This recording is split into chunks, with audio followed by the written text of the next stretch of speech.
Hello dear bankers, नमस्कार। You all are welcome in this session. So आप सभी के लिए एक इंपॉर्टेंट सेशन। बहुत सारे दोस्त कह रहे हैं कि सर पेपर का स्टैंडर्ड बदल गया है, पिछली बार का पेपर थोड़ा स्टैंडर्ड आया, तो हम क्या करें, क्या हमारी स्ट्रेटजी होनी चाहिए या क्या चेंजेस हमें देखने को मिले। तो मैं आपको बता दूं, आपका पेपर चाहे जितना स्टैंडर्ड हो आएगा उसी सिलेबस से जो सिलेबस आपको प्रोवाइड किया गया है, बशर्ते आपको कुछ चीजें जो बेसिक्स हैं उनको फॉलो करनी है। आज नहीं करेंगे तो कल पछताएंगे, तो आज से ही अगर आप फॉलो करेंगे तो आप अच्छी तरह से बेस्ट प्रिपरेशन कर पाएंगे। और मैं आपको ये भी बताऊंगा what is the meaning of single attempt. Single attempt का मतलब क्या होता है, क्या कहना चाहते हैं जब हम लोग बात करते हैं कि आपका एग्जाम सिंगल अटेम्प्ट में क्वालिफाई हो जाएगा। तो स्टार्ट करते हैं आज का session, how to prepare for JAIB November 2025। और 3 सिंपल रास्ते कौन कौन से हैं जिनको अगर हम फॉलो करें तो अपने एग्जाम को आसानी से क्वालिफाई कर पाएंगे। ठीक है, चलिए देखते हैं दोस्तों। तो सबसे पहले अगर हम बात करें दोस्तों, तो ये हमारा टेलीग्राम है। यदि आपको कभी भी PPB या JAIB से रिलेटेड, JAIB या PPB कोई इंडिविजुअल सब्जेक्ट से रिलेटेड कोई भी डाउट अगर आपका है आता है, तो आप हमसे इस टेलीग्राम को ज्वाइन करके हमसे अपने डाउट पूछ सकते हैं। 24/7 आपके डाउट्स का सॉल्यूशन मिलेगा। तो देखिए, फाइंडिंग इन JAIB एग्जाम मई 2025, मई 2025। सबसे पहले देखिए, जब भी हम किसी भी एग्जाम को पार्टिसिपेट करने जा रहे हैं तो हमें उसके एग्जाम की फीलिंग पता होनी चाहिए कि उस एग्जाम में क्या है, क्या चीजें चेंज हो रही हैं, कैसे हमें अपने एग्जाम को आसान करना है। तो 2025 के एग्जाम में जो हमें फाइंडिंग्स मिली वो ये मिली कि हमारे कुछ पेपर इस बार टफ आए। कैसे आए दोस्तों? टफ आए। अब वो टफ पेपर थे या हमें टफ लगे या किस वजह से उसे टफ कहा गया, तो देखिए, टफर पेपर अहेड इसका मतलब हुआ है कि आपके पेपर की डिफिकल्टी को इंक्रीज किया गया। और ये इंक्रीज हुआ सिर्फ 2 ही वजहों से। एक, आपके एग्जाम में न्यूमेरिकल के पोर्शन को रखा गया। दूसरा, आपको स्टेटमेंट बेस्ड क्वेश्चन जो कि केस स्टडी बेस्ड क्वेश्चन में कन्वर्ट करके दिए गए। सो थोड़ा सा रियल लाइफ सिचुएशन से बेस्ड आपके लिए केस स्टडीज बनाई गई और उनको कहीं ना कहीं समझने में गलती हुई या स्टेटमेंट लंबे थे क्वेश्चन के, जिनको अगर एक सामंजस्य में बिठाया जाए तो उसकी वजह से हमें अपना पेपर टफ लगा। ठीक है दोस्तों। सेकंड, नो मोर शॉर्टकट, है ना। तो अब देखो, 2 चीजें हैं यहाँ पे। पहला लिखा है increase difficulty, no more shortcut. So the exam has become significantly more challenging, है ना। टफ तो हुआ ही है। जो लोग ये सोचते थे कि लास्ट मिनट पे हम प्रिपरेशन कर लेंगे मैराथन पढ़ के, PYQ का पढ़ के, सर वो लोग रह गए। अगर उन्होंने बहुत अच्छी तैयारी की लास्ट टाइम पे तो भी 40 to 44 तक के स्कोर के बीच में रह गए, 39 के स्कोर के बीच में रह गए। और जो 60 प्लस की तैयारी वाले थे वो कुछ पेपरों में 52, 55, 56 के पास रह गए। और जो 50 से 55 स्कोर आ सकता था जिनका, वो 45 से 50 के बीच में रह गए। तो 5 नंबर का सीधा सीधा अगर आप देखोगे तो एग्जाम में बैकवर्ड ट्रेंड आया है। किसकी वजह से? सिर्फ थोड़े से चैलेंजेस की वजह से। उन चैलेंजेस को हम आसानी से दूर कर सकते हैं बशर्ते अगर हम एक अच्छी स्ट्रेटजी के तहत अपनी प्रिपरेशन करते हैं। तो new strategy need to follow. अब आपको थोड़ी सी स्ट्रेटजी चेंज करनी पड़ेगी।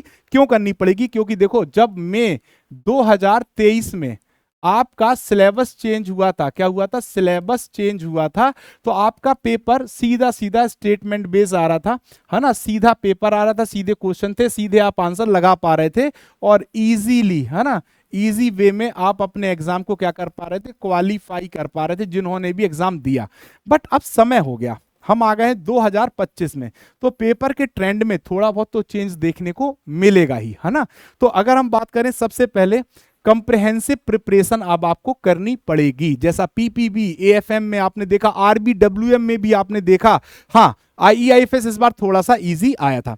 तो अगर हम बात करें, कंप्रिहेंसिव पेपर प्रिपरेशन आपको करनी पड़ेगी। और कंप्रिहेंसिव का मतलब जिसमें ज्यादा से ज्यादा चीजें समायोजित हो जाएं। इसका मतलब क्या है कि अब आपको जरूरत है कि आप फोकस करें किसके ऊपर? कंसेप्ट्स के ऊपर। अगर आप कंसेप्ट्स को अभी भी हल्के में लेंगे तो फिर गड़बड़ हो जाएगा। सो आपको कंसेप्ट्स को स्ट्रॉन्ग करना है, क्योंकि कंसेप्ट इज द पावर। मैं हमेशा से कहता आया हूं, आज से नहीं, सन 2009 से कह रहा हूं कि अगर आपके कंसेप्ट स्ट्रॉन्ग हैं तो no one can defeat you, है ना। डिफीट नहीं दे पाएगा, कमी बेसी रह सकती है समझने में, बट डिफीट नहीं दे पाएगा। सो जब आप अपने कंसेप्ट को स्ट्रांगली तैयार करते हैं तो आप लॉन्ग टर्म के रिटेंशन, आपके जो प्रिपरेशन होती है वो आपको लॉन्ग टर्म की नॉलेज प्रोवाइड करती है ना। और आप आसानी से अपने एग्जाम में अपनी चीजों को रिकॉल करके अपने एग्जाम को क्वालिफाई कर पाते हैं।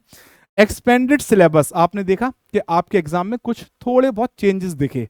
ऐसा चेंजेस क्या देखा भाई, न्यूमेरिकल डाल दिए गए, न्यूमेरिकल का पोर्शन बढ़ा दिया गया, केस स्टडी का पोर्शन बढ़ा दिया गया, जिसकी वजह से आपको थोड़े से चीजों को ऐड करना पड़ेगा अपनी प्रिपरेशन के सिलेबस में। और जहां भी न्यूमेरिकल बन सकते हैं, जिन टॉपिक्स में बन सकते हैं, जिन मॉड्यूल्स में बन सकते हैं, उनके न्यूमेरिकल्स को आपको, है ना, तैयार करना पड़ेगा। न्यूमेरिकल अगर आप सॉल्व कर लेते हैं तो आपका कॉन्फिडेंस बिल्डअप हो जाता है और आप और अच्छी तरह स्मूथ तरीके से अपना पेपर दे पाते हैं। और अगर शुरुआत में न्यूमेरिकल मिल जाए और आप सॉल्व नहीं कर पाओगे, थोड़ा डीमोटिवेशन आता है। तो न्यूमेरिकल बहुत टफ नहीं होते, आसानी से आप न्यूमेरिकल की प्रैक्टिस करिए। 3-4 प्रकार के ही न्यूमेरिकल आपको देखने को मिलते हैं, है ना, पीपीबी में, आईईआईएफएस में अगर देखेंगे तो आंकड़े बेस पेपर आएगा। और अगर आप देखोगे एएफएम, तो एएफएम आपका न्यूमेरिकल बेस होता है, तो उसका भी न्यूमेरिकल आप देख लीजिए। और आरबीडब्ल्यूएम के भी न्यूमेरिकल इजी होते हैं, जो कि मॉड्यूल ई एक्स्ट्रा सिलेबस जो दिया गया है उससे आपको देखने को मिलते हैं। तो न्यूमेरिकल पे फोकस करना। New topic edit that require dedicated attention, तो अब जो न्यू टॉपिक ऐड किए गए हैं उनको आपको डेडिकेशन अटेंशन के साथ तैयार करना पड़ेगा। साथ ही साथ 3 डेली हैबिट्स आपको डेवलप करनी पड़ेंगी अगर आप जेएआईबी को टारगेट कर रहे हैं और आप चाहते हैं सिंगल अटेम्प्ट में एग्जाम क्वालिफाई करना, तो आपको 3 हैबिट डेवलप करनी पड़ेगी। तो सर सिंगल अटेम्प्ट क्या होता है? सिंगल अटेम्प्ट का मतलब है जब आप चारों पेपर एक साथ देते हैं, है ना, जैसे ऐसा नहीं कि 2 पेपर पिछले साल दे दिया 2 पेपर इस साल, ये नहीं। जब आप चारों पेपर एक साथ देते हैं और उन चारों पेपर को एक ही बार में क्वालिफाई करना चाहते हैं, तो इसे हम सिंगल अटेम्प्ट कहते हैं। और हम कहते हैं कि how to qualify your JAIIB exam in single attempt. तो जब चारों पेपर आप दोगे, चारों पेपर क्वालिफाई कर दोगे, देन आप सिंगल अटेम्प्ट में अपना एग्जाम क्वालिफाई कर देंगे। तो सिंगल अटेम्प्ट में अगर क्वालिफाई करना चाहते हैं तो सबसे पहली हैबिट जो डेवलप करनी है, माइक्रो टारगेट, यानी आपका जो सिलेबस इतना बड़ा है उसको आप डिवाइड कर लीजिए स्मॉल पार्ट्स में और डेली बेसिस पे उन सिलेबस को आप तैयार करते चले जाइए। जरूरी नहीं 50 पेज डेली पढ़ें, आप 20 पढ़िए, बट 20 पढ़िए और रेगुलर पढ़ते चले जाइए। और जो उसमें से इंपॉर्टेंट मिले उसके क्या बना लीजिए, क्विक नोट्स बना लीजिए। क्या बना लीजिए? क्विक नोट्स बना लीजिए। जो इंपॉर्टेंट न्यूमेरिकल आपको मिल रहा है उनको आप अलग से लिख लीजिए, जिससे एग्जाम के टाइम पे बहुत बड़ी न्यूमेरिकल साइट नहीं होती, कुछ 3-4 प्रकार के न्यूमेरिकल होते हैं, बस उनको प्रैक्टिस आप अच्छी तरह कर लीजिए, जिससे कि आप एग्जाम के टाइम पे अलग से लिख लीजिए, एक बार रिकॉल करें और एग्जाम में कर पाएं। इंपॉर्टेंट कंसेप्ट्स को तैयार कर लीजिए जिनके ऊपर आमतौर पर केस स्टडीज देखने को मिलती हैं, ठीक है। तो ये सब कुछ हो पाएगा, आप रिकॉल करेंगे अपनी प्रिपरेशन को, ये सब कुछ हो पाएगा, लेकिन ये तब हो पाएगा जब आप पहला स्टेप फॉलो करेंगे, divide your syllabus into small parts and regular आपको उस सिलेबस को जो डिवाइड किया उस टारगेट को लेके कंप्लीट करना होगा स्टडीज को, ठीक है दोस्तों, ठीक है। नाउ तो ये था आज का हमारा इंपॉर्टेंट सेशन, जो कि छोटी छोटी बातों पर बेस था, लेकिन ये बहुत गंभीर है और ये आपको आपकी सक्सेस में मदद भी करता है। और अगर आप अपने जेएआईबी एग्जाम को आसानी से हमारे साथ क्रैक करना चाहते हैं तो आप जुड़ सकते हैं हमारे महापैक के साथ।